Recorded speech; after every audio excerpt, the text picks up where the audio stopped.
नमस्कार दोस्तों, कहानियों की श्रृंखला में आपका हार्दिक स्वागत है। आज की हमारी कहानी है हाथी की रस्सी। एक बार एक आदमी रास्ते से कहीं जा रहा था। रास्ते में उसे एक वयस्क हाथी दिखा जो बहुत ही विशालकाय था, लेकिन इतना ताकतवर होने के बावजूद वह एक कमजोर रस्सी से बंधा हुआ था। वह आदमी अचानक वहां रुक गया। उसे यह देखकर बहुत ही आश्चर्य हुआ कि कैसे इतना बड़ा हाथी एक कमजोर रस्सी के सहारे बंधा रह सकता है, जबकि हाथी में इतनी शक्ति होती है कि वो बड़े से बड़े पेड़ों पहाड़ों को हिला सकता है। वह चाहे तो जंजीरों को तोड़ सकता है और आज़ाद हो सकता है, लेकिन वो इन रस्सियों से बंधा हुआ है, जबकि वहाँ कोई जंजीर पिंजड़ा नहीं है।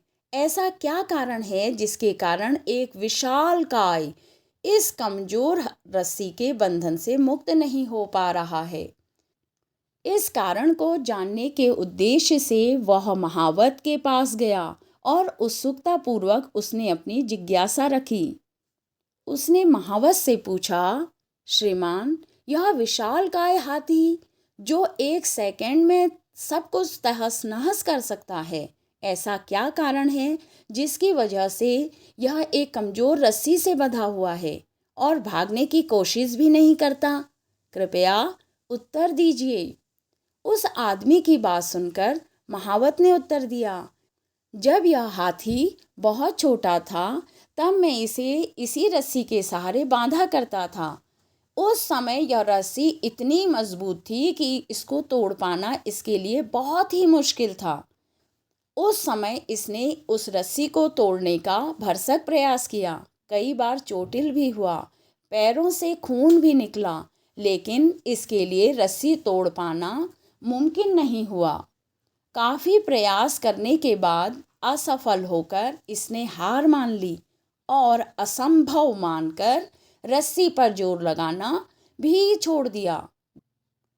धीरे धीरे जब यह बड़ा हुआ, इससे लगने लगा कि इससे रस्सी नहीं टूटेगी, अतः यह इसे तोड़ने में असमर्थ है।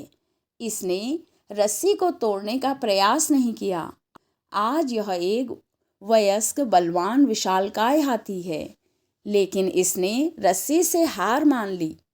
हालांकि यह किसी भी समय रस्सी को तोड़कर अपने आप को बंधन से मुक्त कर सकता है, लेकिन बचपन की हार को जीवन की हार मानकर यह अब कोशिश ही नहीं करता। फलस्वरूप यह केवल एक कमजोर रस्सी से ही बंधा रहता है। यह बात जानकर वह व्यक्ति बहुत ही आश्चर्यचकित हुआ।